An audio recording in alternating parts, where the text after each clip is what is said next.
Hello అండి. ఇవాళ మనము మిగిలిపోయిన అన్నంతో, ఇది మార్నింగ్ చేసిన అన్నము మిగిలిపోయింది. దీంతో మనము ఒక టేస్టీ రైస్ ఐటమ్ చూపిస్తాను. క్విక్గా అయిపోతుంది. ఫస్ట్ ఏంటంటే ఇప్పుడు అన్నం ఉంది కదా, మనం పొయ్యి మీద ఇట్లా కడాయి పెట్టుకొని దీంట్లో వెలిగించుకోవాలి.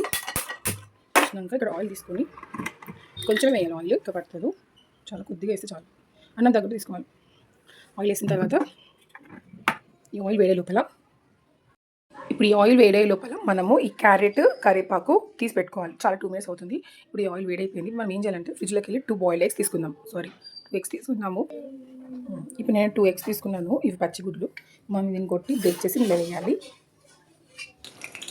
మనం ఇది ఎగ్ బ్రేక్ చేసాం కానీ ఇలా ఏం వేయలేదు. జస్ట్ ఎగ్ బ్రేక్ చేశానంటే ఈ ఆయిల్లో జస్ట్ ఎగ్ వేయాలి. ఇట్లా అనాలి. హై ఫ్లేమ్లో పెట్టాలి మంట. ఇట్లా అనాలి. సో ఇదేంటంటే చిన్న చిన్న ముక్కల్లాగా అవుతుంది కదా, మీకు తెలిసిందే. ఇలాగ ఫస్ట్ స్టేజ్ ఇది. దీని తర్వాత ఇందులో కొంచెం ఇది కొంచెం అవ్వాలి, ఇంకా తిప్పాలి.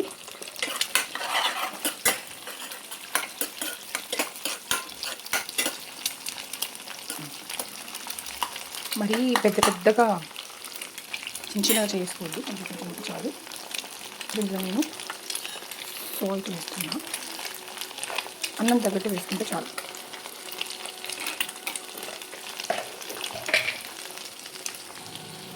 ఇప్పుడు పెప్పర్ పౌడర్ వేయాలి. వేసి జస్ట్ పెప్పర్ ఇంకా సాల్ట్ వేయండి. ఇలా అయిన తర్వాత ఈ క్యారెట్ ఉంది కదా, ఇదంతా తీసి వేసేసాను. తర్వాత కరివేపాకు కూడా కలపండి. ఫ్లేమ్ హైలో పెట్టండి, కలపండి, రోస్ట్ చేసేటట్టు. ఈ లోపల మనం మీకు అన్నం ఉంది కదా మార్నింగ్, అట్లా అనుకుల విడివిడిగా చేసుకోవాలి. అలా అవుతూ ఉంటుంది. చేసుకుంటే అయిపోతుంది. ఎందుకు ఇలా వస్తుంది వీడియో అంటే నేను సెలెక్ట్ చేస్తున్నాను. సడన్ మా పిల్లలు ఎప్పుడు వచ్చి రాగానే అమ్మ అన్నం అనమాట చేస్తున్నాను. చాలా తొందరగా అయిపోతుంది నాకు ఇది వంట. నేను వీడియో చేస్తున్నాను కాబట్టి ఇంకా లేట్ అవుతుంది.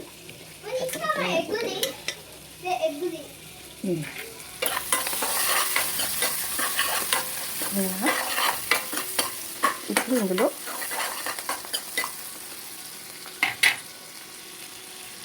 ఇంకా ఫ్రై అవ్వాలి, ఎందుకంటే ఈ క్యారెట్ అనేది రోస్ట్ కావాలి. కావాలంటే ఇందులో పచ్చిమిర్చి కూడా యాడ్ చేసుకోవచ్చు. నేను యాడ్ చేద్దాం అనుకుంటున్నాను. మీకు కావాలంటే ఇలా పచ్చిమిర్చి కూడా యాడ్ చేయొచ్చు. నేను యాడ్ చేశాను. మా హస్బెండ్కి నచ్చుతుంది కదా కారం కానీ.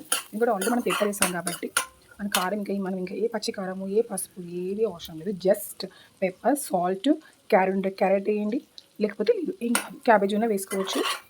ఉన్నది ఇలాగే వేస్తాను సింపుల్గా, అంతే. వేసిన తర్వాత ఇప్పుడు ఫ్రై అయింది కదా, ఇప్పుడు మనం ఈ అన్నం వేసేయాలి అందులో. ఓకే, ఇప్పుడు అది మనం దీనిలో రైస్ వేసాను. ఈ రైస్ని కలుపుతా. అంటే ఇది ఇక్కడ వేరే కొట్టే వేరే తింటా.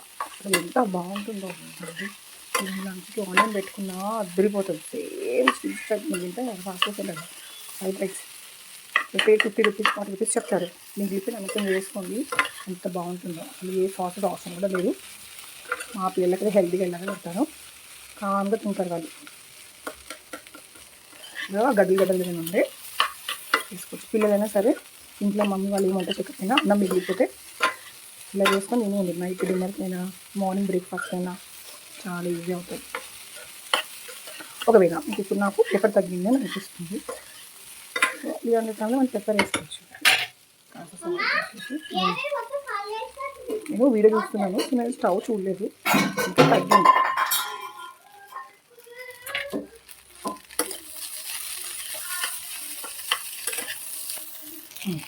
అయిపోయిందండి రెసిపీ. చూసారు ఎంత బాగుందో. ఇప్పుడు నేను చిన్న బాల్ వేసి మా పిల్లలకి స్పూన్ పెట్టి చెనుకో కామ్గా తింటారు. ఇక నాకు వాళ్ళు ఏంటో పడాల్సిన అవసరం పడదు. తిను అని అసలు అవసరం లేదు. ముందు మా పిల్లలు అస్సలు తినరు, అంత కింద మీద అన్నం వేస్తూ ఉంటారు. ఇది బెస్ట్. ఇవి ఇలా చేస్తే తెలుసండి, క్యారెట్ కూడా తినేస్తుంది. అన్నీ ఏరు పెడతారు. ఇదేమైతే అయిపోయింది కదా, అన్నం వేడే వారికి ఇలా చేసుకోవాలి. హై ఫ్లేమ్లో పెట్టుకోవాలి, ఇలా చేసుకుంటూ ఉండాలి. అంతే, రెడీ. మన ఫ్రైడ్ రైస్ రెడీ. మనం బౌల్లో తీసుకొని ఇచ్చేద్దాం. ఓకే, చూస్తున్నారు కదా, ఇప్పుడు రెడీ అయిపోయింది. ఇది మా బాబుకి ఇస్తాను. తిన్నాను. Tasty egg fried rice. You like it? Yes, yes. ఇలాంటి వీడియోస్ నా దగ్గర చాలా ఉన్నాయి. మనం చాలా క్విక్గా అయిపోయే రెసిపీస్ చాలా ఉన్నాయి. ఇలాంటి మిగిలిపోయిన అన్నంతో కానీ ఏవైనా సరే. నచ్చితే లైక్ చేయండి.